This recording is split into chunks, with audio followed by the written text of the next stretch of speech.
नमस्कार। आप सबका आज हमारी इस खास पेशकश में तहे दिल से स्वागत है। आज रीजनल साइंस सेंटर भोपाल की पूरी टीम आपके लिए लेकर आई है एक ऐसा खास पल जब हम कुछ तारों की यात्रा पे निकलेंगे। ये तारे हमारे रात्रि आकाश में हमारे सिर के ऊपर अभी आसमान में हैं, और अगर आप अपने अपने घरों से इस कार्यक्रम को देखने के बाद जाएंगे तो आप इनमें एक ऐसा पैटर्न पाएंगे कि आपको भी लगेगा कि जो टिमटिमाते हुए छोटे बड़े और अलग अलग रंगों के ये तारे क्या आपसे कुछ बात करना चाहते हैं। यानी अगर साइंस की बात करें, हम एस्ट्रोनॉमी की बात करें, तो तारों के विकास यात्रा को समझना हमारे लिए उतना ही जरूरत है जितना कि हमारे जीवन की उत्पत्ति से जुड़े हुए कुछ ऐसे रहस्यमय सवाल जिनका आंसर आज भी विज्ञान खोज रही है।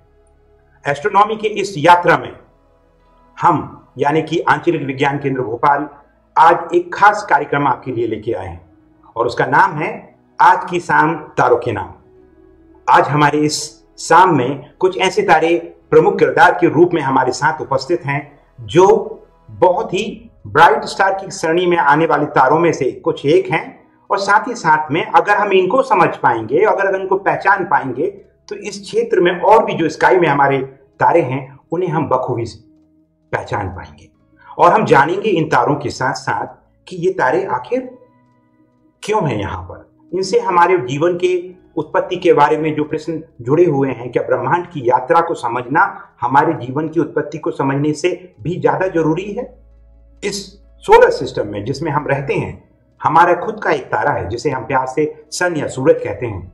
उससे ये तीसरा ग्रह है जिस पर जीवन बखूबी फल और फूल रहा है। ये एक ऐसे गोल्डीलॉक जोन में है हमारा प्लेनेट, जहां से right amount of energy sun से हम रिसीव कर रहे हैं। दिनों रात के बावजूद हमारा टेम्परेचर ऐसे रेगुलेट होता है हमारे एटमॉस्फेयर के कारण, हमारे सीज के समुद्रों के कारण, कि हमारा जीवन संभव हो पाता है इस प्लेनेट पे। तो हमारे रात्रि आकाश में ऐसे अनगिनत तारे हैं जिनको शायद हम अगर गिनने बैठें तो कई रातें निकल जाएं। यानी मैं बात कर रहा हूं बिना टेलीस्कोप के, बाइनोकुलर्स के, अगर हम नेकेड आई से देखें तो लगभग 9 से 10 हजार तारे हमारे आकाश में हैं जो हम नेकेड आई से लगभग देख पाते हैं डार्क स्काई में। और अगर हमारे पास टेलीस्कोप है, अगर अदर पावरफुल इंस्ट्रूमेंट्स हैं, तो हम और ज्यादा तारों को देखते हैं। तो आप सब सोच रहे होंगे कि आंचलिक विज्ञान केंद्र इतने लंबे समय के बाद अब आपके साथ दोबारा ऑनलाइन जुड़ रहा है। हम आपको बताना चाहेंगे कि हम यानी कि रीजनल साइंस सेंटर भोपाल सबके लिए ऑलरेडी खुला हुआ है। कोविड के इस विषम परिस्थिति काल में भी आंचलिक विज्ञान केंद्र आप तक विज्ञान की यात्रा को अनवरत ले जा रहा है। इसके लिए आपको हमारे विज्ञान केंद्र आना होगा। बच्चों से लेकर बड़ों का सबका हार्दिक स्वागत करती है पूरी team regional science centre Bhopal, जिसमें आप आकर हमारी दीर्घाओं के बारे में आनंद लीजिए। हमारे विज्ञान केंद्र के पार्क में जो एग्जिबिट्स हैं, जहां हैंड्स ऑन एक्सपीरियंस है, आप विज्ञान के ऐसे कौतूहल को समझेंगे। और आइए थोड़ा सा हम देखते हैं आज की यात्रा में चलने के पहले कि हमारा विज्ञान केंद्र आपके लिए कैसे तैयार है। Regional science centre Bhopal national council of science museums का एक अभिन्न अंग है, और ये 25 विज्ञान केंद्रों में से एक विज्ञान केंद्र है जो कि मध्य प्रदेश भोपाल में स्थित है। ये आपके शहर में है, आपके प्रदेश में है। ये आपका अपना विज्ञान केंद्र है जो सुबह 9:30 बजे से शाम को 6 बजे तक प्रतिदिन यानी 7 दिन, खास कर के सुनिएगा इस बात को, प्रतिदिन यानी कि 7 दिन यानी कि साल में 363 दिन, होली और दिवाली को छोड़कर हम बिल्कुल आपके लिए खुले हुए हैं।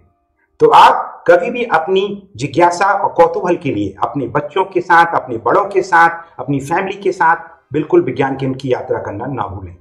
आप जरूर आए और विज्ञान केंद्र के माध्यम से विज्ञान और टेक्नोलॉजी यानी साइंस एंड टेक्नोलॉजी के तथ्यों पर आधारित विभिन्न प्रदर्शनों को, चाहे वो साइंस पार्क के एग्जिबिट्स हों, चाहे डायनासोर पार्क हो, या विभिन्न वैज्ञानिकों के जीवन से जुड़े हुए कुछ ऐसे पहलू जिन्होंने हमारे भारत के विज्ञान को अमूर्त रूप दिया है अंतरराष्ट्रीय स्तर पर, या फिर भौतिकी या अन्य विधाओं के रूप ऊपर आधारित उन गुत्थियों को समझने का एक प्रयास एग्जिबिट के माध्यम से। हमारी जो दीर्घाएं हैं यानी गैलरीज हैं, जिसमें से एक फन साइंस गैलरी की बात अगर करें, या हमारी बियॉन्ड द ह्यूमन विजन और भी जो गैलरीज हैं, इन सब में कहीं ना कहीं किसी ना किसी रूप में हम कुछ ऐसे तथ्यों को बहुत करीब से समझने का प्रयास करते हैं जो कि आपकी खुद की सेल्फ डिस्कवरी का एक हिस्सा बन जाती है। अर्थात आप अगर आते हैं, खुद आप स्विच ऑपरेट करते हैं, एग्जिबिट के साथ आप इंटरेक्ट करते हैं, तो आपको कुछ नया जानने मिलता है और उससे जुड़े हुए कुछ नए ऐसे पहलू आपकी नजर में सामने आते हैं जो कि आपके लिए रोमांचकारी हो सकता है। यानी विज्ञान को कौतूहल के रूप में समझते हुए अगर आपका अनुभव परिपक्वता की ओर जाता है तो डेफिनेटली एक बहुत ही सुखद यात्रा होती है। हमें आपके सुझाव हमेशा बहुमूल्य लगते हैं, ऑप्टिकल इल्यूजन की बात हो या फिर मैथमेटिकल पैटर्न्स की बात हो।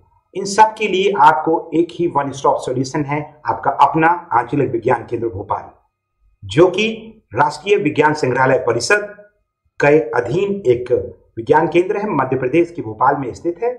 और हमारी जो काउंसिल है राष्ट्रीय विज्ञान संग्रहालय परिषद, वो मिनिस्ट्री ऑफ कल्चर और गवर्नमेंट ऑफ इंडिया के अंदर आती है। 3D फिल्म थिएटर का भी आनंद उठाना मत भूलिएगा। तो चलिए आज की यात्रा हम शुरू करते हैं। इसके बाद सीधा हम चलते हैं उन तारों से मिलने जिनके लिए आज आप सब बहुत अलग अलग जगह से हमसे जुड़े हैं। आपके मन में जो भी प्रश्न हो आप हमारे YouTube चैनल की लाइव चैट बॉक्स में टाइप करें। हम उनमें से कुछ प्रश्नों के इस प्रोग्राम के अंत में लेंगे और हम जानेंगे कि हम आज की जो यात्रा में आपके साथ कितना सफलतापूर्वक पहुंचे।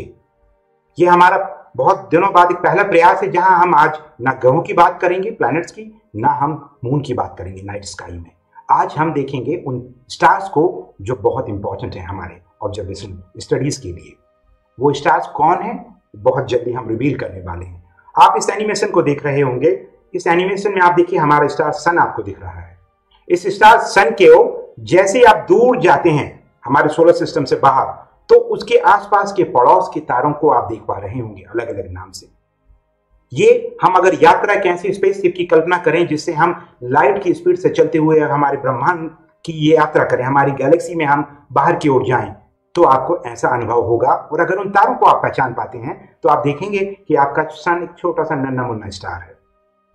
लेकिन जब प्लैनेट अर्थ से हम इन्हें देखते हैं तो चीजें बिल्कुल बदल जाती हैं और हम उन्हें कॉन्स्टलेशन के रूप में जानते हैं, यानी ऐसे तारों का समूह जो कुछ ना कुछ पैटर्न के रूप में हमारी नाइट स्काई में है, यानी रात्रि के आकाश में 12 महीनों में अलग अलग कॉन्स्टलेशन से हम देख पाते हैं। लेकिन बरसात के समय में आप कहेंगे कि हम कैसे देखें? बरसात के समय में आप नहीं देख पाएंगे।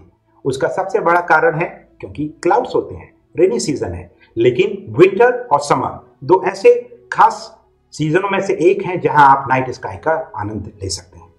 तो आज की इस यात्रा में बिना समय गवाए हम कुछ ऐसे स्टार की यात्रा करने वाले हैं जो कि बहुत ही खास है। अब आप मेरी स्क्रीन पर जो देख रहे हैं सिमुलेटेड व्यू, उसके बाद सीधा हमारे रूफटॉप से हमारी जो टीम है, जहां मयंक और स्वप्निल दोनों हमारे रूफटॉप से लाइव हमारे साथ कनेक्टेड हैं, हम उससे तुरंत जुड़ेंगे और देखेंगे एक पहला स्टार, फिर हम उसके बारे में बात करेंगे। तो आप देख रहे हैं यहां पर कुछ पैटर्न। इस पैटर्न में आप देखेंगे ये खास पैटर्न जहां पे 3 बेल्ट के रूप में एक आपको स्टार दिख रहे हैं और ये नाम जो दिख रहा है बेटलज्यूस, तो यहाँ पे देखिए एक सीरियस है, यहाँ पे प्रोसॉइन है। तो ये जो ट्रायंगल बन रहा है, इस ट्रायंगल को हम विंटर ट्रायंगल भी कहते हैं। यानी इन अलग अलग कॉन्स्टलेशन के इन तारों को लेके हम इनकी यात्रा करने वाले हैं। तो चलिए बिना किसी समय के गवाए हुए हम देखते हैं हमारे टेलीस्कोप का व्यू। तो अब आप दिल थाम के जरूर बैठ जाइए क्योंकि ये हमारे टेलीस्कोप यानी कि हमारे पास सेलेस्ट्रॉन का एडवांस मशीन है, 800 CPC जिसे कहते हैं, 8 इंच डायमीटर है उस टेलीस्कोप का।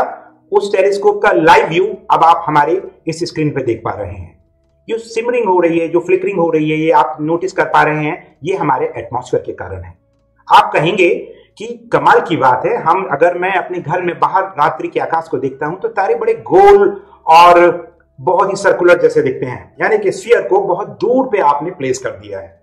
लेकिन इस पिक्चर में जो कि लाइव फीड है, ये लाइव टेलीस्कोप में हमारा एक डिटेक्टर लगा हुआ है जो फीड आपको लाइव दे रहा है। आप इसमें देखेंगे कि कलर व्हाइट और ब्लूइश के बीच में फ्लिकरिंग चल रही है। अब बहुत से विद्यार्थी क्लास 8 से लेके क्लास 9, 10, 11, 12 के होंगे, कुछ कॉलेज के होंगे, कुछ एंथुजियास्ट होंगे।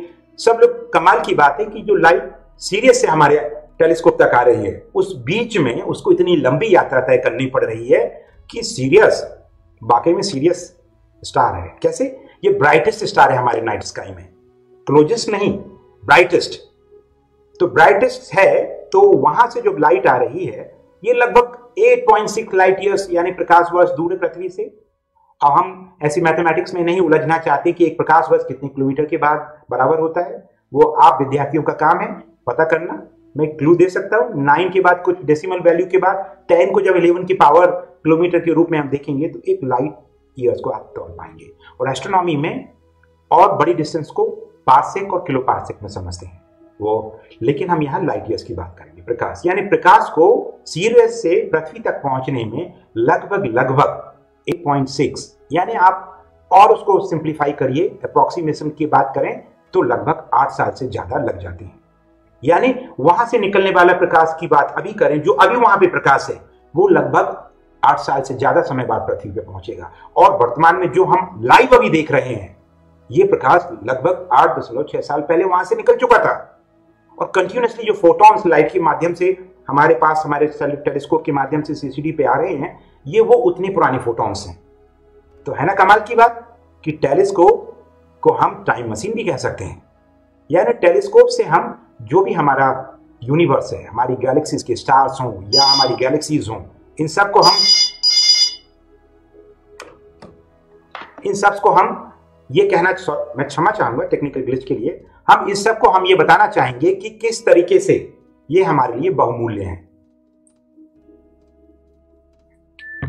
और खासकर बात ये बोलना चाहेंगे हम आपसे कि अगर टेलीस्कोप को आपने टाइम मशीन माना है, टाइम मशीन अगर आपने टेलीस्कोप को माना है, तो आप ये बताइए कि आप उतनी पुरानी लाइट को, जस्ट क्षमा चाहूंगा, यस।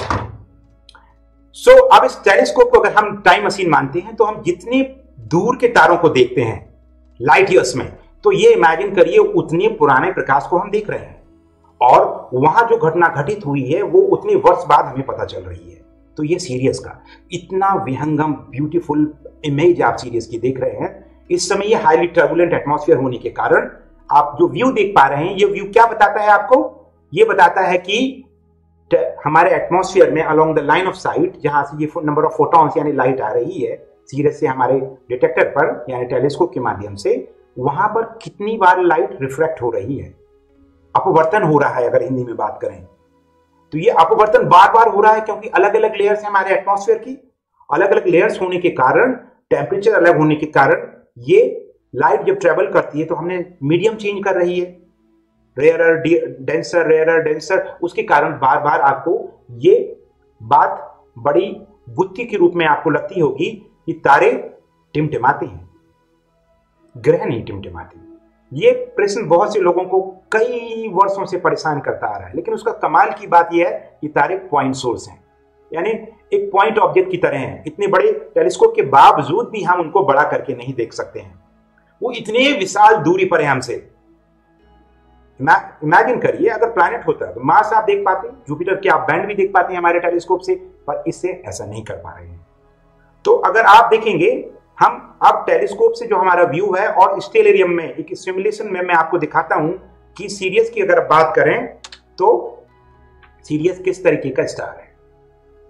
हम अगर पास में जाते हैं सीरियस के, देखिए राइट स्क्रीन पे आप हमारे रूफटॉप से लाइव आ गए हमारे सीरियस का व्यू देख रहे हैं, और उसके बाद लेफ्ट स्क्रीन पे आप देख पा रहे होंगे सिमुलेटेड एनवायरनमेंट में हम किस तरीके से सीरियस के आसपास कितने तारे हैं, लेकिन हमारे टेलीस्कोप में सिर्फ सीरियस दिख रहा है उस फील्ड ऑफ व्यू में।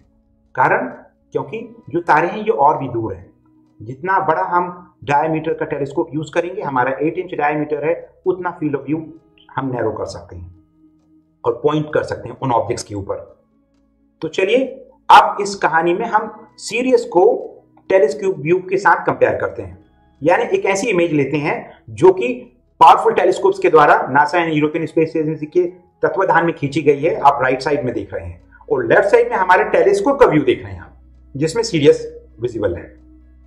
अब बात आप कहेंगे कि जो राइट साइड में आपको दिख रहे हैं, अगर ध्यान से आप देखेंगे तो सीरियस के बाजू में नीचे की तरफ एक छोटा सा स्टार दिख रहा है, एक छोटा पॉइंट सोर्स जैसा दिख रहा है। तो आप बोलेंगे सर या ये क्या है? कमाल की बात है ना कि सीरियस होते हुए भी उसके साथ कंपेनियन के रूप में कौन है? तो मैं आपको यह बताना चाहूंगा कि सीरियस इकलौता स्टार नहीं है। उसके साथ एक कंपेनियन स्टार भी है जिसे हम व्हाइट ड्वार्फ के नाम से जानते हैं। ये बात हम जरूर बताएंगे आगे चल के कि व्हाइट ड्वार्फ तारों की किस अवस्था के कहते हैं, जब तारे मरते हैं और उसकी एंड स्टेज में व्हाइट ड्वार्फ बनते हैं, तो वो हम चर्चा करेंगे। लेकिन यहां पर वो छोटा सा डॉट व्हाइट ड्वार्फ है, यानी सीरियस बी। तो ये डबल स्टार सिस्टम है। सीरियस ए जो हम सब देख पाते हैं नाइट स्काई में रात में, जो कि ओराइन कॉन्स्टलेशन के सबसे नीचे बहुत फेमस कॉन्स्टलेशन है जिसको हम बोलते हैं कैरिस मेजर, उसका बहुत ब्राइट स्टार है, सबसे ब्राइटेस्ट है। एंड नीचे जो आप देख रहे हैं इसमें वो उसका कंपेनियन स्टार है व्हाइट ड्वार्फ सीरियस बी। अब बात कमाल की है कि एक स्टार अपनी अंतिम अवस्था में पहुंच चुका है और वो लगभग उसको आप इमेजिन करिए कि वो कितना बड़ा होगा। You will be surprise to see in the next image. आप देखेंगे,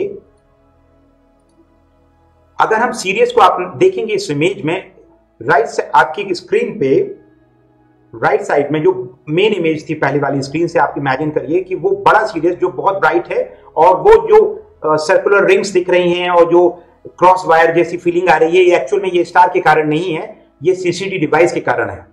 यानी जो कैप्चर किया है उसमें आप कह सकते हैं एक्स्ट्रा फोटॉन्स के आने के कारण वो डिटेक्टर की प्रॉब्लम है, ना कि स्टार की लाइट की। लेकिन उसके नीचे जो सीरियस बी है बहुत छोटा स्टार है, इसको आप कह सकते हैं हमारे अर्थ के बराबर पे है। अगर हम इस पिक्चर में देखें जहां सीरियस बी हमारी पृथ्वी के बराबर है, लेकिन इतना डेंस है कि हमारे सन से भी कई गुना ज्यादा हाईली डेंस घनत्व वाला तारा है, उतना छोटा होके भी। लेकिन आपको पता है ये सीरियस बी एक समय पे इतना पावरफुल बड़ा विशाल स्टार रहा होगा जिसके मरने के बाद आज वो व्हाइट ड्वार्फ की अवस्था में आया है। ये ब्लैक होल नहीं बन पाया या न्यूट्रॉन स्टार नहीं बन पाया क्योंकि इसके पास इतना सफिशिएंट मास नहीं था। लेकिन ये नहीं कह सकते हम कि आगे ये नहीं होगा। हो सकता है किन्हीं कारणों से अगर व्हाइट ड्वार्फ यानी कि सीरियस बी ने गलती से इसके कंपेनियन स्टार का मटेरियल एक्रीट करना शुरू कर दिया। अब वो गलती यहां पे हम आम भाषा में बात कर रहे हैं, वो एस्ट्रोनॉमिकल फिनोमेना एस्ट्रोफिजिक्स में समझना पड़ेगा कि एक कंपेनियन स्टार्स में कैसे एक व्हाइट ड्वार्फ अपनी कंपेनियन स्टार का मास को एक्रिएट करता है, यानी खा सकता है, सिंपल भाषा में अगर बोलूं। और उसके कारण अगर वो अपने करंट स्टेटस से मास को अगर बढ़ा लेता है आगे चल के, तो आप ये समझ जाइए कि फिर वो स्टेबल नहीं रहने वाला। और अगर वो स्टेबल नहीं हुआ तो फिर क्या होगा? तो फिर एक धमाका होगा और उस धमाके को कहेंगे हम टाइप 1A सुपरनोवे।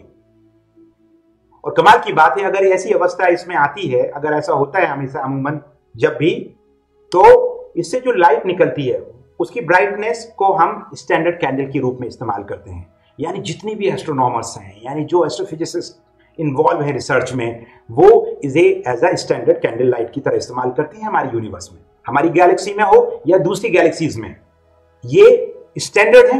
ये 1.44 सोलर मास यानी हमारे सन के मास से 1.44 टाइम्स मास से ज्यादा नहीं होगा इसका मास। और जब भी इसमें अगर एक्स्ट्रा मास इसने एक्रीट किया तो ये फिर से फ्यूज करना शुरू कर देगा, यानी कि डेड स्टार डेथ इसकी हो चुकी है, उस स्टेट में ये अब फ्यूजन नहीं कर पा रहा है। अब ये मर चुका है, इसलिए इसका खुद का प्रकाश से जिस रूप में हमारे सन से प्रकाश निकल के हमारे पास आता है वो इसमें नहीं पहुंच पा रहा है, इसलिए ये डेड स्टार है, यानी व्हाइट ड्वार्फ की स्टेट में है। लेकिन अगर ये एक्स्ट्रा मास खाना शुरू करता है और अगर ये फिर type 1 supernovae type 1A supernovae बनता है, तो विस्फोट के बाद हो सकता है ये न्यूट्रॉन स्टार के रूप में अपना रूप परिवर्तित कर ले। और अगर न्यूट्रॉन स्टार से नहीं और उससे भी ज्यादा मास इसने अगर अचीव कर लिया, तो फिर भाई साहब, और जो भी इस प्रोग्राम को बच्चे बड़े सब देख रहे हैं, तो फिर ये ब्लैक होल भी बन सकता है। पर वो बहुत रेयर फिनोमेना है, उसके लिए आपको डिटेल में जाना पड़ेगा। और ये छोटा सा नन्ना मुन्ना सा सीरियस बी जो कि आपको नेकेड आई से नहीं दिखता, पर आप रात को जब देखेंगे सीरियस को तो बोलना भाई सीरियस आपका जो कंपेनियन है वो तो बहुत कमाल की चीज है। और आप अकेले नहीं, आप तो डबल स्टार है, यानी आप दो दोस्त हैं, आपस में एक दूसरे के चक्कर लगाते हैं। गजब की बात है ना। तो इसीलिए कहते हैं कि साइंस बहुत क्यूरियस होती है। एस्ट्रोनॉमी में अगर आप जाएंगे तो आपको रात की जो डार्क स्काई की जो तारे हैं आपको और आकर्षित करेंगे, ये समझने के लिए कि हमारा ब्रह्मांड कैसे बना और कमाल की बात है, अगर ब्रह्मांड में, मैं इस बात को आगे चलने के पहले बताना चाहूंगा कि सीरियस बी यानी कि व्हाइट ड्वार्फ से हम और भी चीजें समझते हैं एस्ट्रोफिजिक्स में, कि किस तरीके से जब टाइप 1A सुपरनोवा एक्सप्लोजन होते हैं तो वो किस तरीके से सराउंडिंग एनवायरनमेंट को हमारी गैलेक्सी में या उस इंटरस्टेलर स्पेस में किस तरीके से एक्सपेल करता है कि जो फर्दर अन्य तारों की जन्म के लिए एक जरूरी कारक बन जाते हैं, यानी कैटलिस्ट के रूप में एक भूमिका निभाता है। यानी एक तारा जो मर चुका है, गलती से अगर ये फिर से मास एक्रीट करना शुरू करता है और फिर एक्सप्लोजन होता है तो कई अन्य तारों का जन्म के लिए कारक बन सकता है। तो ये अनवरत हमारे ब्रह्मांड में हो रहा है, तारे मरते हैं फिर पैदा होते हैं। मैसिव स्टार्स की लाइफ बहुत कम होती है। सीरियस की बात अगर हम करें, फ्यू मिलियन ईयर्स की इसकी लाइफ है, hundreds and hundreds of million years की बात करें, हमारे सन के कंपैरिजन में सन 5 बिलियन ईयर्स के एज में है और अगले 5 बिलियन ईयर्स भी रहने वाला हमारी पृथ्वी पे। उसका लाइट आता रहेगा, उसके बाद सन भी अपनी अवस्था में आगे गुजरेगा, रेड जायंट फेज में जाएगा, फिर एक्सप्लोजन होके आउटर सेल को ये बाहर फेंक देगा, जिसको प्लैनेटरी नेबुला के रूप में हम समझते हैं, फिर ये व्हाइट ड्वार्फ बन जाएगा, जैसा कि सीरियस बी आपको दिख रहा है। तो ये भी हमारे सन के साथ होगा आगे चल के।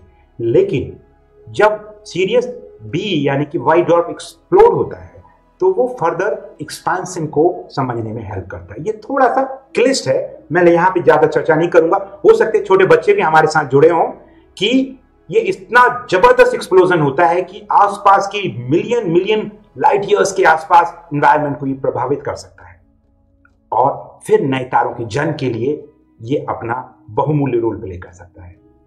अब आप बोलेंगे कि ब्राइटेस्ट स्टार है तो हमारे सन से उम्र में छोटा है, पास में है नहीं, दूर है, लेकिन इतना विशाल है, हमारे सन से लगभग 2 गुना से भी बड़ा कह सकते हो आप। बहुत ब्राइट है, व्हाइट और हल्का सा ब्लू रंग की तरफ अगर आप नेकेड आई से देखोगे तो आपको व्हाइट के साथ ब्लू शेड में ये दिखेगा। और हम अगर हमारे टेलीस्कोप का व्यू आपको दिखा दें तो आप देखिए एटमॉस्फेयर हमारा उतना अच्छा सपोर्ट नहीं कर रहा, उसके बाद भी हमारा टेलीस्कोप व्हाइट और ब्लू फ्लिकरिंग को पकड़ पा रहा है। और जो कि NASA and European space agency के द्वारा कोलैबोरेटिव टेलीस्कोप से ये इमेज जो खींची गई है आप देख रहे हैं हबल की, उसमें भी आप देख पा रहे हैं blue shade. That means this is a very very powerful star.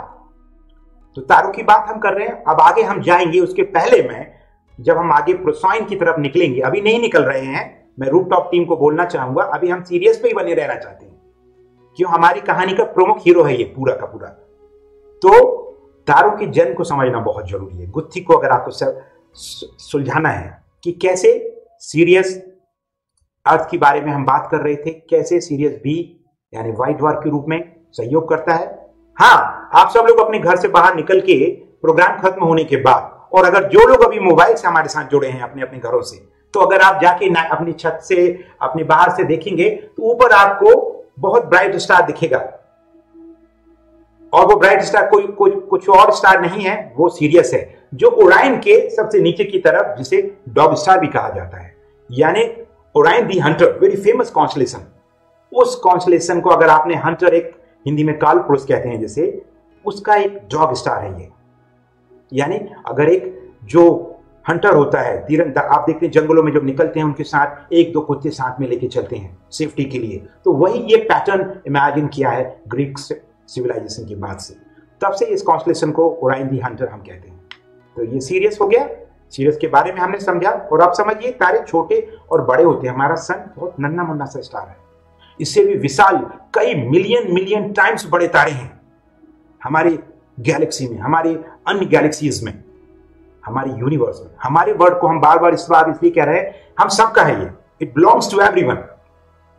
सो कमाल की बात है, इस क्यूरियोसिटी को इग्नाइट करने के लिए सबसे बड़ी लेबोरेटरी आपकी छत पे है, आपके सिर के ऊपर है रात में, इसको आप अनदेखा मत करिए। This is a night time, और विंटर सीजन में आप बहुत आनंद उठा सकते हैं। डेफिनेटली मैं लोगों को बोल रहा हूं, आप नेकेड आई से देख पाएंगे, सीरियस भी नहीं देख सकते आप, मेन सीरियस स्टार देख पाएंगे जो ब्राइट है इसमें। तारे अगर छोटे हैं, उनका मास हमारे सन के बराबर है, और अप टू 8 सोलर मास, हमारे सन के लगभग 8 बराबर। अगर मैं एक लड्डू ले लूं, या मान लीजिए आपको ये मैंने ले लिया हमारा सन, तो इस सन से के लगभग 8 बराबर सन के बराबर भी मैं कह दूं, तो उसके ऊपर के मास के स्टार बहुत आसानी से न्यूट्रॉन स्टार के रूप में या ब्लैक होल के रूप में कन्वर्ट होते हैं, पर हमारा सन कभी ब्लैक होल नहीं बनेगा। और आप सबकी सेफ्टी के लिए चिंता नहीं करिए, हमारे पड़ोस में कोई ब्लैक होल नहीं है जिससे हमें खतरा है। तो आनंद उठाइए। और अभी 3-4 दिन पहले ब्लैक होल के बारे में रिसर्च के नतीजे सामने आए, उनको भी एक्सप्लोर करके देखिएगा वो क्या है। तो अब कमाल की बात यह है कि आप जो स्टार को देख रहे हैं ये डबल स्टार है। हम अगले स्टार को जो जाएंगे वो भी डबल स्टार है, यानी उसका नाम प्रोसॉइन है, वो कैनिस माइनर का हिस्सा है, यानी उसको भी आप कह सकते हैं स्मॉल डॉग, और उसका भी कंपेनियन स्टार है, वो भी व्हाइट ड्वार्फ है। यानी अगर आप रोड पे अलग अलग स्ट्रीट लाइट के लैंप्स को दूर से देखते हैं तो आप क्या पाते हैं कि जो सबसे दूर का स्ट्रीट लाइट है वो सबसे पास वाले स्ट्रीट लाइट के कंपैरिजन में डिमर आपको फील होगा। और आपको अगर पता है कि 100 वॉट का ये बल्ब लगे हैं सब में, तो आपके लिए बड़ा आसानी हो जाती है एस्ट्रोनॉमी में, आप डिस्टेंस को और अदर एस्ट्रोनॉमिकल पैरामीटर को आप कैलकुलेट कर सकते हैं व्हाइट ड्वार्फ के माध्यम से। तो जान लीजिए ना, मरने के बाद भी तारा हमारे लिए कितना इंपॉर्टेंट हो जाता है।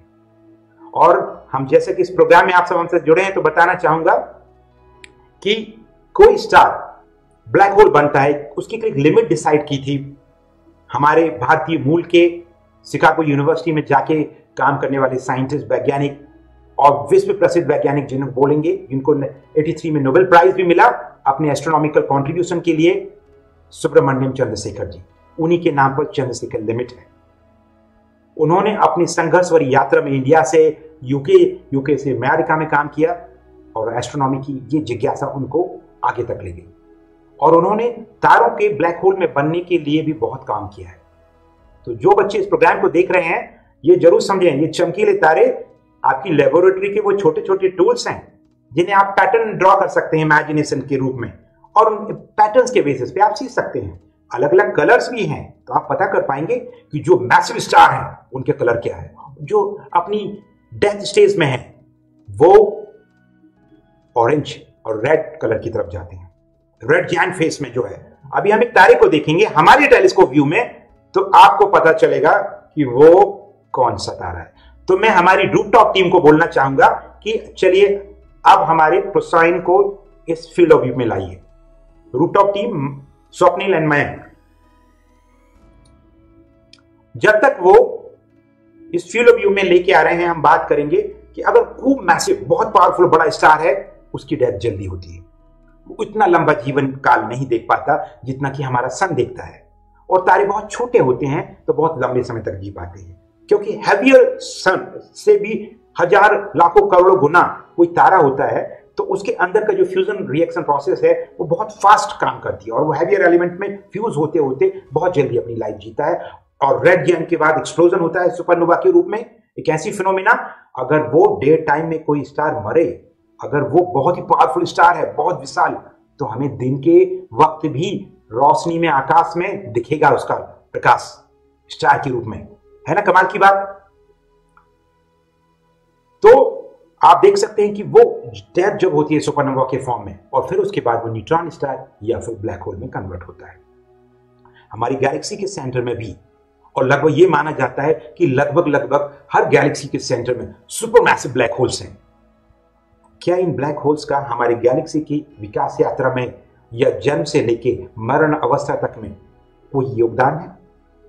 ऐसे प्रश्नों को हल ढूंढने के लिए हम विज्ञान में काम करते हैं। और आप में से कोई बच्चे जरूर देख पा रहे होंगे कि इस तरीके के कौतूहल को, आप प्रश्नों को अगर आप पूछते हैं फिर उनके उत्तर की तलाश में निकलते हैं तो you discover yourself and you become a scientist in your scientific approach, in your mindset.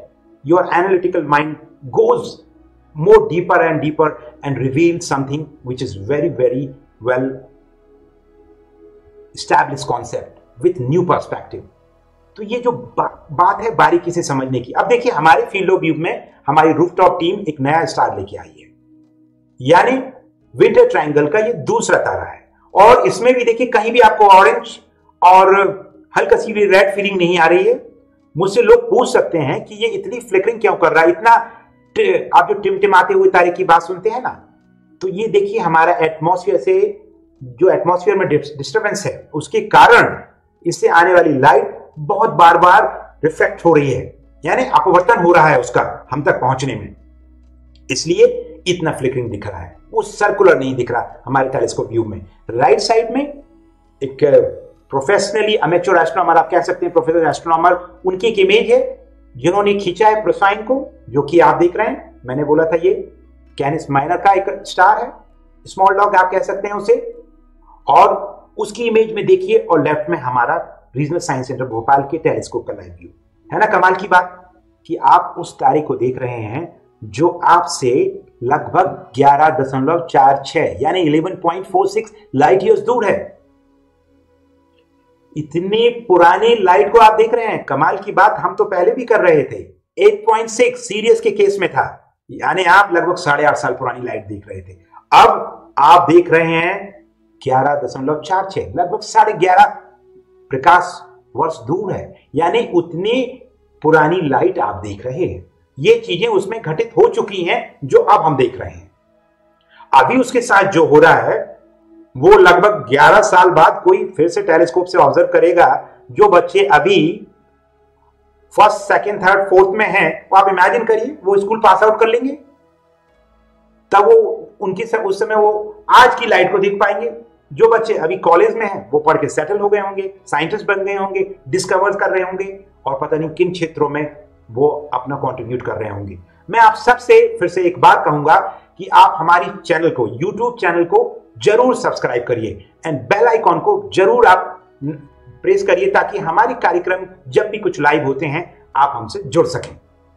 आपका सपोर्ट, आपका फीडबैक हमारी पूरी साइंस सेंटर टीम के लिए एक मनोबल के रूप में कार्य करता है, और हर चीज को हम एक फीडबैक सिस्टम से और इंप्रूव कर सकते हैं। कमियों को हम धीरे धीरे दूर कर सकते हैं, ताकि आपके लिए बहुत अच्छे प्रोग्राम ला सकें। और आप साइंस सेंटर की यात्रा बिल्कुल भी ना भूलें। पूरे परिवार, फैमिली, दोस्तों को साथ, अपने स्कूल्स के टीममेट्स के साथ, स्कूल्स के टीचर अगर हैं तो अपने स्कूल्स के टीचर बच्चों को लेके आप आएं। ये विज्ञान केंद्र आपका है और बिल्कुल खुला हुआ है, कोविड-19 प्रोटोकॉल का पालन करते हुए। तो प्रोसाइन अगेन डबल स्टार, यानी इस नन्हे मुन्ने स्टार को आप नहीं कहेंगे, ये हमसे लगभग 11.46 लाइट ईयर्स दूर है, और इसका हिंदी में नाम प्रसवा है। अभी सीरियस की बात कर रहे हैं तो उसको व्याध कहते हैं हिंदी में। ओके, तो इसका भी कंपेनियन स्टार है व्हाइट ड्वार्फ के रूप में। बड़ा कमाल की बात है ये तो, है ना। क्यों ना हम देखें कि स्टेलियम में हम सिमुलेट करेंगे हमारे टेलीस्कोप व्यू के साथ में। आप देखेंगे कि सीरियस से आप ऊपर जाते हैं। अगर आप अपने घरों से बाहर निकलेंगे थोड़ी देर बाद, प्रोग्राम 8:30 बजे जब खत्म हो जाएगा, तो आप देखिए कि ओरायन के नीचे सबसे चमकीला डॉग स्टार सीरियस था। अब हम आ गए अपने उस स्टार के बारे में जिसपे हम यहां देख रहे हैं टेलीस्कोप से, वो है प्रोसाइन। ये स्टार आप पहचान जाएंगे, ये प्रोसाइन है, प्रोसियन। ओके, इसको भी देखना मत भूलिए। और इससे तीसरे एंगल पे हम यहां बैटल जूस पे जाने वाले हैं। तो मैं अपनी टीम से बोलूंगा, रूफटॉप टीम से, कि अब कैसे तारे पे ले चलिए, जिससे बहुत जुड़ी हुई बातें बेसब्री से इंतजार कर रही हैं हमारे ऑडियंस का। हाँ, आप भोपाल में अगर एसपीएस भोपाल से हैं, जिस भी स्कूल्स के बच्चे हैं, टीचर्स हैं, आप ये बात जरूर देख लीजिए, जो भी हम स्टार्स देख रहे हैं वो आप नेकेड आई से, बिना टेलीस्कोप और बायनोकुलर के घर से देख सकते हैं। लेकिन टेलीस्कोप उसको मोर प्रिसाइजली आपको दिखाता है, बहुत बेहतर, क्योंकि उसका जो लाइट कलेक्टिंग एरिया है वो बढ़ जाता है, क्योंकि मिरर का जो डायमीटर है हमारी आंख की प्यूपल से बहुत ज्यादा है। हमारे टेलीस्कोप के केस में ये 8 इंच है। 8 इंच डायमीटर का अगर सर्कुलर आप देखेंगे, हम मानते हैं लाइट किससे मिलके बनी है, क्वांटम्स में अगर जाते हैं तो फोटोन से, और वो फोटोन क्या है, एनर्जी लेके आ रहे हैं लाइट की। ओके, वो फोटोन जो आ रहे हैं हमारे सीसीडी पे टेलीस्कोप के माध्यम से, उनसे इमेज बन रही है और हम उसे देख पा रहे हैं।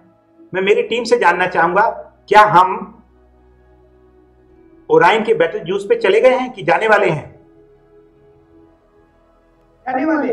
यस, तो जब तक हम और बातें कर लेते हैं, हमारी टीम इस बात को बहुत जल्दी से हमें कंफर्म करेगी। जैसे हम बैटल जूस पे जाएंगे तो वो क्या कर रहे हैं एक्चुअल में, मैं आपको सिमुलेशन करके दिखाता हूं। वो क्या कर रहे हैं, वो टेलीस्कोप को कमांड दे रहे हैं। टेलीस्कोप फुली ऑटोमेटिक टेलीस्कोप है हमारे पास, और ये टेलीस्कोप यहां से आप देखिए सीधा बैटल जूस की तरफ जा रहा है, और ये बैटल जूस में आप देखेंगे अगला स्टार जो कि रेड जायंट फेस में है, उसकी लाइट ऑरेंज कलर की है। तो आइए देखते हैं अगला स्टार। स्वप्निल, जो टीम आ गए हैं वो बहुत जल्दी से लेके आने वाले हैं।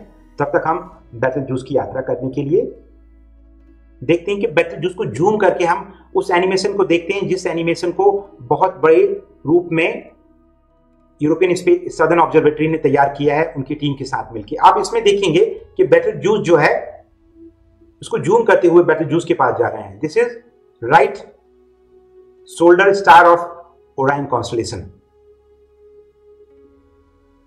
देखिए, अब उसके अंदर भी हम जाने की कोशिश कर रहे हैं। ये इतना highly resolve image is possible because of very large telescope of ESO, European Southern Observatory, जो कि चिले में, साउथ चिले में इंस्टॉल्ड है and it is controlled by European unions European Southern Observatory. अब हमारे टेलीस्कोप व्यू में भी ये आ गया। अब देखिए, आप इसमें जो इमेज देख पा रहे हैं उसका कलर देखिए और हमारे टेलीस्कोप में आपको दिखाऊंगा बराबर करके। आप देखिए, जो राइट साइड में जो व्यू है हमारे रूफटॉप से हमारे टेलीस्कोप के माध्यम से आ रहा है, और लेफ्ट साइड में जो 3 इमेजेस हैं पूरा ओराइन कॉन्स्टलेशन दिख रहा है इसमें, जिसमें राइट शोल्डर बैटल जूस, उसको और क्लोज दिखा रहे हैं हम, उसके बाद और further close view, and right side का जो व्यू है that is from our telescopes CCD which is installed behind the telescope, यानी कि वो कैमरा है जो टेलीस्कोप से अटैच है। उसमें भी देखिए ये बिल्कुल पहले के हमारे 2 स्टार्स की तरह है, व्हाइट और एकदम ब्लू शेड में नहीं है। This is really really interesting कि ये हल्का सा ऑरेंज। आप मुझे कमेंट्स में बताइए कि क्या इसका कलर आपको हल्का सा ऑरेंज फायरी या रेड की तरफ लग रहा है? प्लीज मुझे कमेंट्स में जरूर लिख के बताएं, जो भी इस प्रोग्राम को देख रहे हैं इस बार, तो पता चलेगा। That is beautiful. एंड हम आपके प्रश्नों को भी लेंगे अंत में। दीपा संजय राणा जी लिख रहे हैं very nice, thank you Deepa ji. और जिनको रुचि है उनको आनंद आएगा, और हम कुछ क्वेश्चन भी चूज करेंगे लास्ट में। तो अभी आप जो देख रहे हैं ये हमारे टेलीस्कोप का व्यू है, और लेफ्ट साइड की जो 3 इमेजेस हैं ये बहुत ही पावरफुल टेलीस्कोप से ली गई हैं, very large telescope of European Southern Observatory. अब हम देखेंगे कि आखिर बैटल जूस ने ऐसा क्या हुआ जिसके कारण ये पूरी दुनिया में एक बार केंद्र बिंदु बन गया था। 2019 की जनवरी से 2020 के मार्च तक ये जो पूरे टाइम फ्रेम में अलग अलग पिक्चर्स हैं ये बैटल जूस को डिमिंग को दर्शाते हैं, यानी बैटल जूस थोड़ा सा डिम हो गया था। तो पूरी दुनिया इस बात को सोचने पे मजबूर हो गई थी कि आखिर ऐसा क्या हो रहा है बैटल जूस के साथ, कि क्या ये रेड जायंट अवस्था के बाद एक्सप्लोड होने वाला है और या क्या गुत्थी है। बाद में एक 1.5 साल के कॉन्टिन्यूस ऑब्जर्वेशन के बाद ये रियलाइज हुआ कि एक इंटरस्टेलर मैटर हमारी और बैटल जूस के लाइन ऑफ साइट में आ गया था, जिसके कारण इसका लाइट डिम होता चला गया। बाद में ये रिस्टोर हो गया उसकी brightness. So this was battle juice, और इसको बेहतर समझने के लिए आप अगले इमेज में देख सकेंगे। ये 4 अलग अलग टाइम पीरियड की इमेजेस हैं, जनवरी, दिसंबर यानी 2019 जनवरी, दिसंबर 2019, जनवरी 2020 और मार्च 2020। तो देखिए किस तरीके से इसकी ब्राइटनेस वेरी हुई। कर्सी टू यूरोपियन सदर्न ऑब्जर्वेटरी की ये इमेज इतनी बारीकी से क्लोजली ऑब्जर्व की गई। थैंक यू रेशमी नायक जी, अमीर अली जी हेलो, और हंसते हंसते कट जाए रस्ते, जो भी नाम है आपके अकाउंट का, so beautiful, thank you for your very lovely, thank you Vijendra Raghuvanshi ji आपके कमेंट्स के लिए, सपोर्ट के लिए, धीरेन्द्र तिवारी जी। और अब आगे चलते हैं। अब आपके हम कुछ प्रश्न लेंगे इस बैटल जूस के डिमिंग फैक्ट को जानने के बाद हम आपसे कुछ प्रश्न लेंगे। अगर आपके मन में कोई डाउट है तो आप हमें इस YouTube चैट बॉक्स में पूछ सकते हैं। आप जिस स्टार को हम देख रहे हैं अभी हमारे टेलीस्कोप से, मैं फिर से व्यू दिखाता हूं टेलीस्कोप व्यू का, तो आप देखेंगे that is Betelgeuse, it's a right shoulder star of Orion hunter. Thank you everyone for joining this live streaming. With your support and contribution, we will try to come back with more such programs in future and with more efforts so that everybody can enjoy. और आप सबसे कहना चाहूंगा, कृपया please हमारी channel को जरूर subscribe कर लें और जरूर आप हमारे बेल आइकॉन को दबाएं। और हमारा रीजनल साइंस सेंटर भोपाल का फेसबुक पेज है जो आप नीचे हमारे बॉटम में इस लाइव स्ट्रीमिंग के भी देख पा रहे होंगे, वो आप लाइक करें तो आपको हमारे इवेंट्स के बारे में पता चलेगा। और एक बार फिर से बताना चाहूंगा कि हमारा साइंस सेंटर आप सबके लिए खुल चुका है, बहुत पहले से खुला। बीच में कोविड में लास्ट ईयर जून के बाद से हम फिर से ओपन है पब्लिक के लिए। बीच में बंद हुए थे सेकेंड वेव में कुछ दिनों के लिए, कुछ महीने के लिए, फिर ओपन है। तो we are very much open for 7 days, 7 दिन। ठीक है, थैंक यू एवरीवन। और 1 घंटे का ये कार्यक्रम था, तो हम इसमें कुछ प्रश्न लेना चाहेंगे। स्वप्निल, क्या आप उन प्रश्न को पढ़ के मयंक आप मुझे बता पाएंगे? जो रूफटॉप टीम है हमारी, मैं उनसे पूछना चाहूंगा। Someone on our YouTube channel, am I audible? Yes, you are audible. Someone ID is not clear. He is asking what is Chandrasekhar limit? Yes, very interesting question. 1.44 solar मास। अगर white dwarf का जो अवस्था है, चंद्रशेखर जी ने इसको बहुत बेहतर समझाया। ये बात ये चीज को दर्शाती है कि इस लिमिट को जो क्रॉस करेंगे स्टार, तो वो न्यूट्रॉन या ब्लैक होल बनने की तरफ जा सकते हैं। चंद्रशेखर लिमिट अचीव करने के बाद तारों का फेट चेंज हो जाएगा। इसको और बेहतर समझने के लिए आपको एस्ट्रोफिजिक्स में अंदर डिटेलिंग में आना होगा कि कैसे तारे की जो एवोल्यूशन ऑफ लाइफ है, तारे की जो जीवन गाथा है, कि उसने जन्म लिया, जन्म लेने के बाद वो मेन सीक्वेंस स्टार बना। अगर वो नन्ना मुन्ना तारा हमारे सन की तरह या विशाल स्टार है, तो वो उसके बाद सीधा वो रेड जायंट फेस में जाके एक्सप्लोड हो जाएगा सुपरनोवा के रूप में, या न्यूट्रॉन, या फिर वो बन जाएगा ब्लैक होल। बट अगर वो मेन सीक्वेंस स्टार है, यानी कि नन्ना मुन्ना हमारे सन की तरह, तो वो व्हाइट ड्वार्फ में कन्वर्ट होगा। और फिर व्हाइट ड्वार्फ को उस लिमिट को क्रॉस करने के लिए उसको मास 1.44 टाइम्स दी सोलर मास, यानी सन का जो हमारा, यानी टोटल सोलर मास की बात करें हमारे सोलर सिस्टम में सन को लेके, उसको क्रॉस करना होगा। यानी आप सब जानते होंगे कि पूरा हमारा सोलर सिस्टम का मास हमारे सन में सेंट्रलाइज है, ऑलमोस्ट 99%, एंड रिमेनिंग 1% से हम बाकी प्लैनेट्स और बाकी ऑब्जेक्ट्स बने हैं। कोई पूछ रहा है हमसे, fact with Himanshu, how to become an astrophysicist? Very good question. Astrophysics field में अगर आपको आना है तो आपका फंडामेंटल साइंस में आपको ग्रेजुएट करना होगा, मास्टर्स करना होगा, और उसके बाद आपको फाइनली हायर स्टडीज के लिए पीएचडी करना होगा, और फिर उसके आगे भी पढ़ना होगा।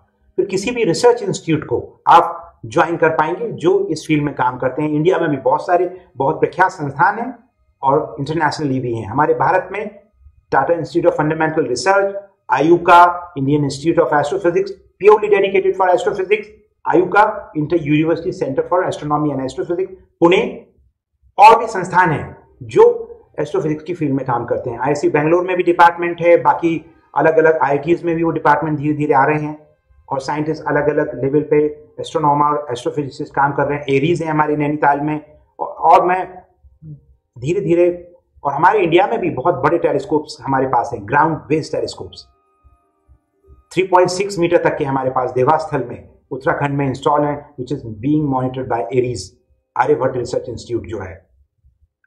और thank you Isam Ahmed ji for your support, for wonderful feedback, for encouraging our team.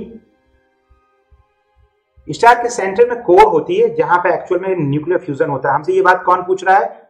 विजेता रघुवंशी जी पूछ रही हैं, what is in the centre of the star? Star के सेंटर में हमेशा कोर होती है, जहां पर हाई ग्रेविटेशनल प्रेशर के कारण, ग्रेविटेशनल फोर्स जो पुल कर रहा है और रेडिएशन प्रेशर बाहर की तरफ कर रहा है, ये जो बैलेंस है उसके कारण इतना सफिशिएंट प्रेशर अचीव होता है कि लाइटर एलिमेंट हैवियर एलिमेंट में फ्यूज होते रहते हैं, जिसके कारण जबरदस्त एनर्जी रिलीज होती है। इसलिए आपको मालूम है न्यूक्लियर फिजन में सबसे ज्यादा एनर्जी निकलती है, न्यूक्लियर फिजन से भी, इसलिए हमारे स्टार्स चमचमाते हमें लाइट देते हैं। गरिमा शुक्ला जी पूछ रहे हैं, where is this centre located? कौन सा सेंटर जानना चाहती हैं गरिमा जी? अगर आप भोपाल और मध्य प्रदेश से हैं, अगर आप हमारे रीजनल साइंस सेंटर भोपाल की बात कर रहे हैं, तो मैं बताना चाहूंगा ये smart city road Shyamla Hills पे, श्यामला हिल्स पे जो स्मार्ट सिटी रोड बनी है, डिपो चौराहा से पॉलिटेक्निक के लिए जाती है चौराहे की तरफ, उसी रोड पर आंचलिक विज्ञान केंद्र भोपाल स्थित है। 7 दिन खुला है, यानी अगर पूरे ईयर की बात करें 363 डेज। अब sir can our sun be a black hole? No. हमसे पूछ रहे हैं कौस्तव सिंह पटेल जी। बहुत अच्छा प्रश्न पूछा आपने। बहुत से लोगों को ये दुविधा हो जाती है या कह सकते हैं उस भ्रम में पड़ जाते हैं कि हमारा सन भी ब्लैक होल बन सकता है। हमारा सन ब्लैक होल नहीं बन सकता, उसके पास उतना सफिशिएंट मास ही नहीं है। वो एक नन्ना मुन्ना मेन सीक्वेंस स्टार है जो व्हाइट ड्वार्फ के रूप में अपनी अंतिम सांसें लेगा, ब्लैक होल नहीं बनेगा। लेकिन thank you Garima ji, thank you. बहुत सारे प्रश्न है। स्वप्निल, कुछ ऐसा नया प्रश्न तुम रीड कर पा रहे हो क्या? यहाँ लाइव चैट बॉक्स में बहुत फास्ट प्रश्न मूव हो रहे हैं।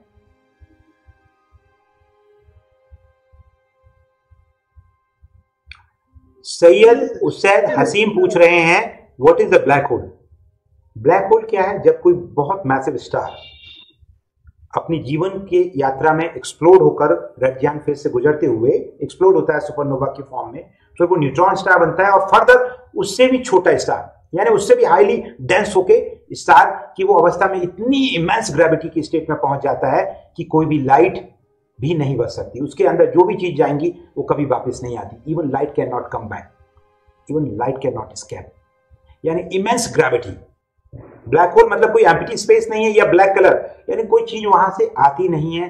हम उसको मैथमेटिकल सॉल्यूशन में सिंगुलरिटी पॉइंट के बारे में बात करते हैं, यानी उसकी इवेंट होराइजन होती है। अगर एक ऐसी उसकी बाउंड्री, जिसको एक बहुत फेमस साइंटिस्ट श्वार्ज़चाइल्ड ने बताया था कि आप अगर इस पे इस तरफ खड़े हैं और ब्लैक होल अगर उधर है तो आपको कुछ नहीं करेगा। जैसे ही आपने उसको टच किया और उसके अंदर की तरफ आपने अगर पैर रखने की कोशिश की, then everything become very strange, और फिर आप ब्लैक होल की तरफ खिंचते चले जाएंगे। तो यानी तारीख की वो अंतिम अवस्था। हाँ बोलो। मैं कौन? हाँ बोलो। Subscriber the coding having email ID. He is asking sir, bit long question. Please listen.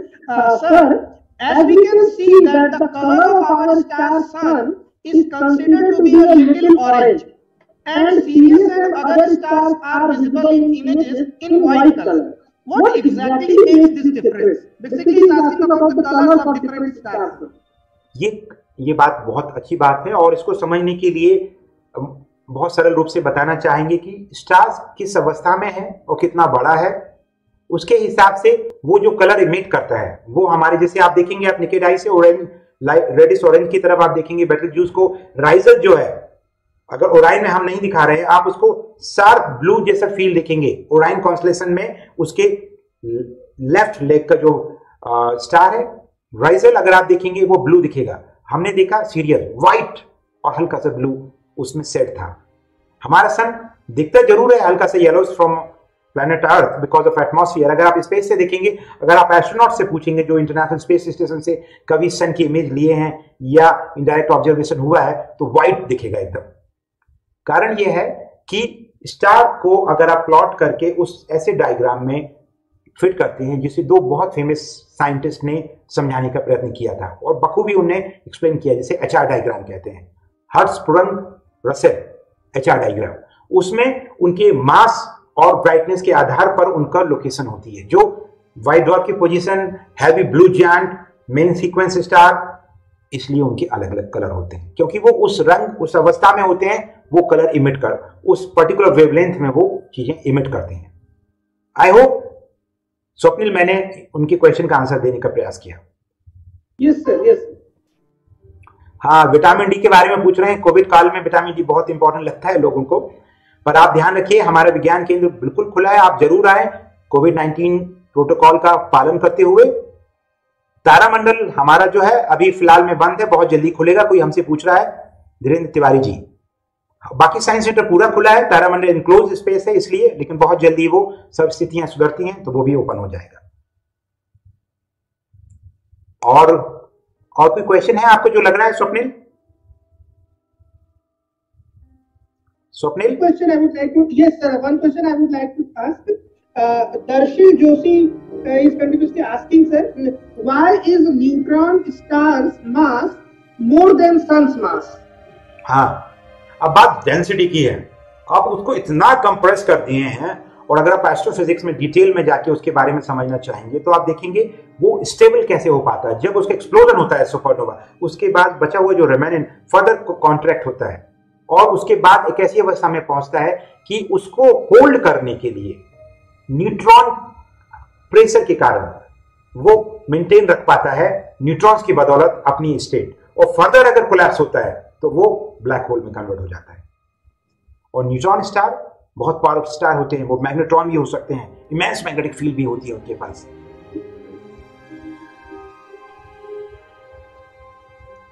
Yes, theoretically people are talking, but as of now we don't have any scientific solid evidence of white hole. Someone was asking, sir, which is the guess? There are many guesses, you know.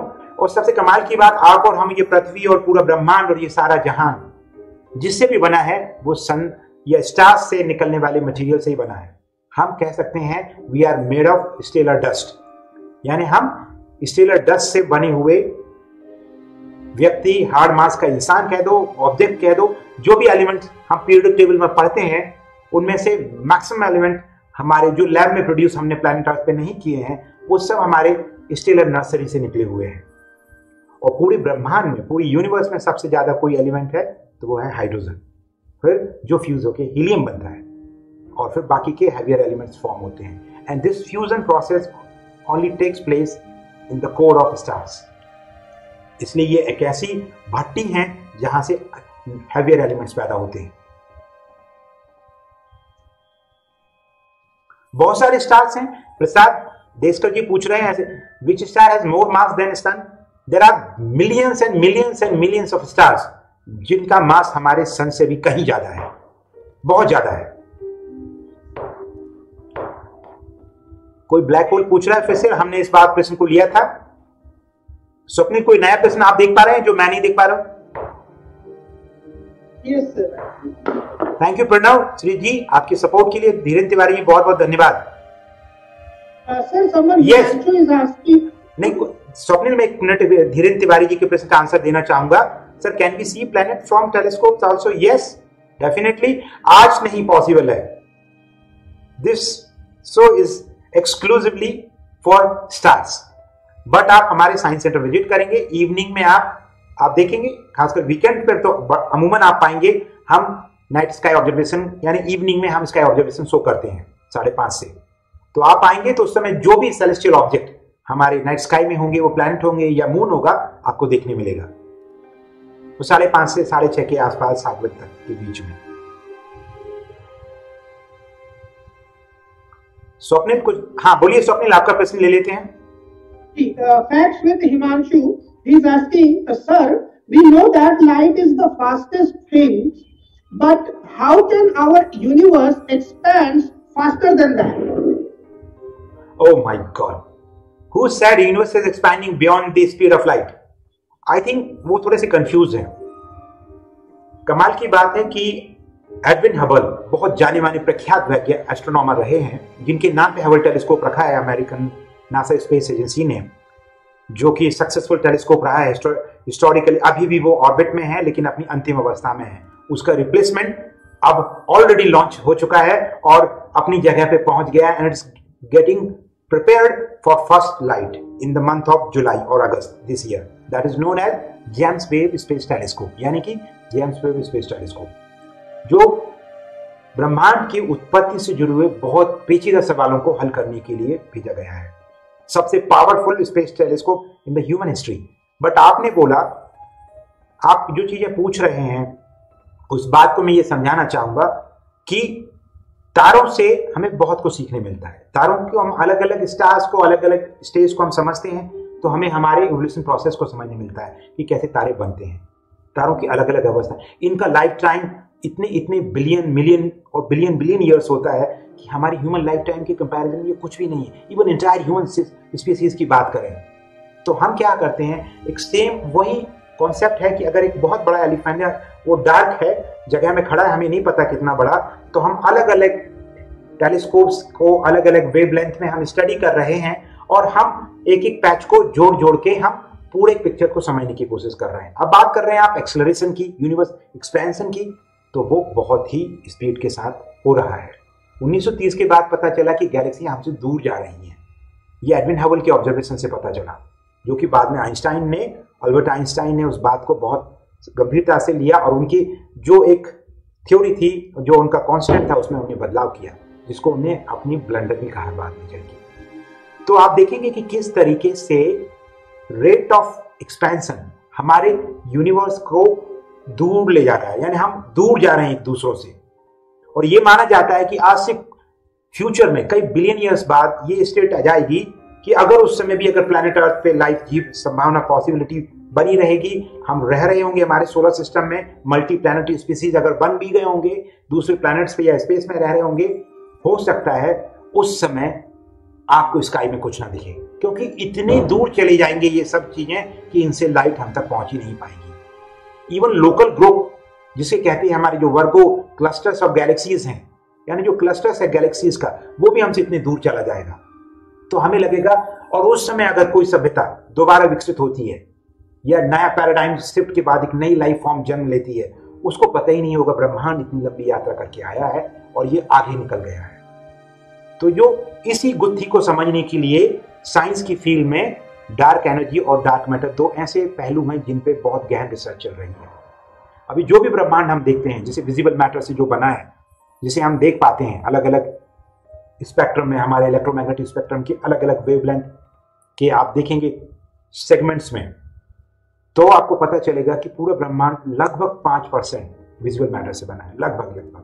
बाकी का 95% is made of dark energy and dark matter, जिसमें से 72 and higher dark energy और बचा हुआ dark matter.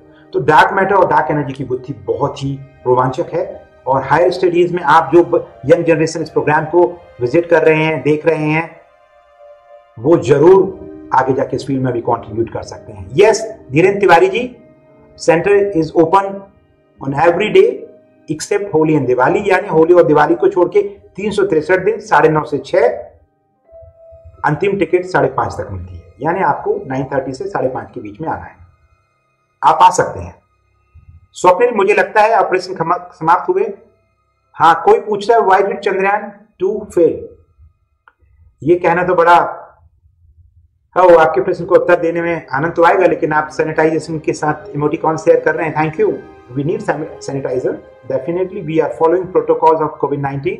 हमारी team भी हमारे रूफटॉप से बरकरार मेंटेन फॉलो कर रही है।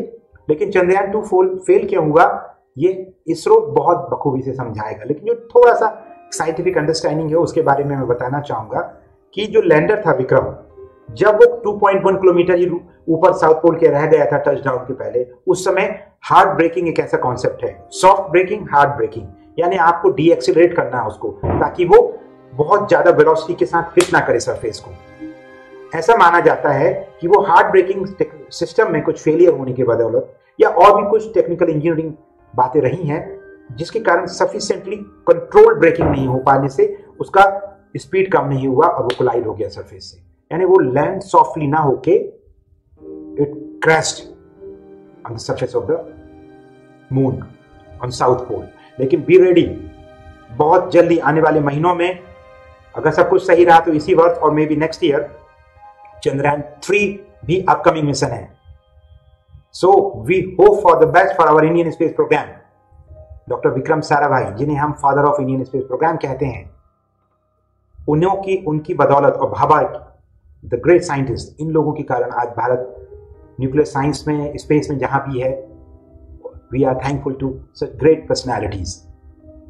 India is having its own capabilities for launching its own satellites, designing and launching for other countries as well. We have powerful rockets and very interesting future for younger generation. Thank you everyone. Thank you Emma ji for your comment. Swapnil, can we wrap up now? Yes, sir. तो आप लोग आ जाइए।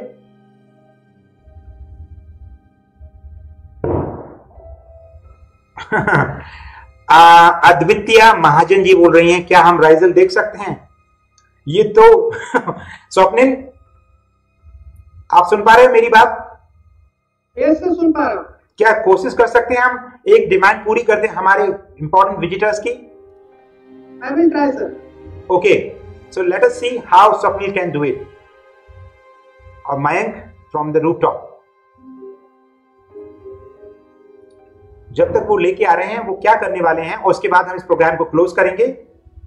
और मैं आप सबसे पुनः कहूंगा कि आप हमारे चैनल को सब्सक्राइब करें और बेल आइकन को जरूर प्रेस करें ताकि आप तक हम आगे की प्रोग्राम लेके आ सकें। और साइंस सेंटर बिल्कुल खुला हुआ है, आप जरूर आइए 9:30 से 6। एंड आपको मालूम होना चाहिए 9:30 to 6, 5:30 is the ticket window time. And every day in a year, Holi और दिवाली को छोड़ के। स्वप्निल, जब आप रेडी हो जाएं तो आप मुझे बताएं। हमारे इतने इंटरेस्टिंग विजिटर्स हैं, वर्चुअल विजिटर्स कहेंगे, जो हमारे साथ जुड़े हैं, उनकी एक डिमांड हमको पूरा करना ही पड़ेगा राइजल स्टार को दिखा के। The massive super giant, blue giant, powerful star Rigel, जो कि आज हमारे डिस्कशन का हिस्सा नहीं था, जो कि विंटर ट्रायंगल नहीं था, लेकिन हम फिर भी जाएंगे।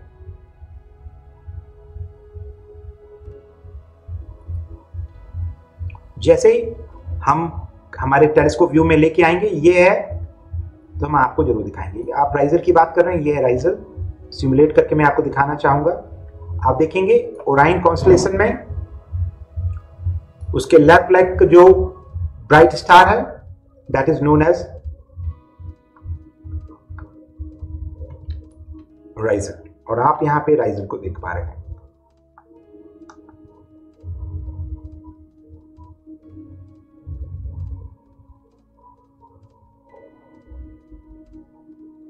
This is simulated view using Stellarium, and very soon we will be happy to bring in our telescope field of view. I think we have a star. We have our most demanding star in today's discussion. That is Riser.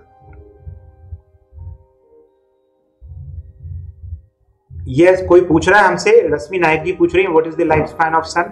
जब तक राइजल हमारे field of view में आ रहा है, मैं बताना चाहूंगा सन लगभग 10 बिलियन ईयर्स का एक स्टार अगर हम इमेजिन करें, मैथमेटिकल कैलकुलेशन बेस्ड ऑन इसकी इंट्रिंसिक ब्राइटनेस के और भी पैरामीटर्स को लेके ये कैलकुलेट करके हम इस नतीजे पे पहुंचेंगे कि हमारा जो तारा है स्टार सन, इस मेन सीक्वेंस स्टार है, अपनी आधा जीवन जी चुका है, यानी 5 बिलियन ईयर्स। अब बचे हुए 5 बिलियन ईयर्स और इसकी लाइफ है। तो ये पहले पैदा होते हैं स्टार, बहुत जबरदस्त क्लाउड्स होते हैं यूनिवर्स में, जिससे मास ग्रेविटी के कारण कंडेंस होता चला जाता है, और फिर पूरा स्टेलर नर्सरी में, यानी ऐसे मिलियंस एंड स्टार्स एक साथ बर्थ लेते हैं। और जब इतना सफिशिएंट टेम्परेचर अचीव हो जाता है कि वो ब्राउन डॉर्फ कैटेगरी से प्रोटो स्टार की तरफ, और फिर धीरे धीरे फ्यूजन प्रोसेस स्टार्ट हो जाने के कारण उनके कोर में फिर वो लाइट इमिट करना शुरू कर देते हैं, फिर वो तारा बन जाते हैं। उनके मास के कारण अगर वो छोटे हैं या बड़े हैं, उनका फ्यूचर का जो आगे का भविष्य तय होता है उनकी यात्रा में। And that is how a star evolves and it lives its life. हम जिसको देख रहे हैं हमारी स्क्रीन में, व्हाइट डॉट नहीं है, ये एक्चुअल में राइजल है। हमारी किसी विजिटर की डिमांड पे हमने उसको आज दिखाया हमारे टेलीस्कोप व्यू से। This is the 4th star in today's programme. आज की शाम तारों के नाम राइजल के साथ हम आपसे यहीं पर अलविदा कहेंगे। स्वप्निल, आप दोनों भी इस फील्ड ऑफ व्यू में आ जाएं।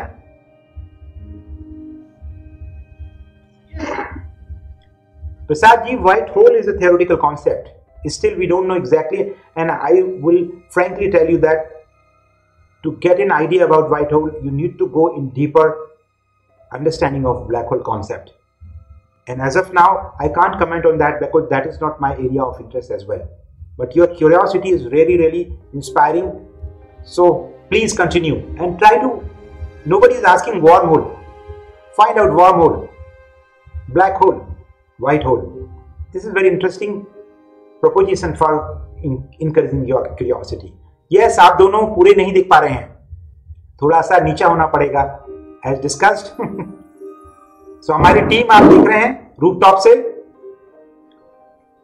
स्वप्निल लेफ्ट साइड में, ओराइन कॉन्स्टलेशन का एक स्टार आप कह दीजिए, मयंक, और मैं साकेत सिंह कौरव, और हमारी पूरी टीम जो भले ही इस पिक्चर में नहीं है, पर रीजनल साइंस सेंटर भोपाल आज पूरी टीम के कारण एक साथ आपके लिए अपनी सर्विसेज देता है।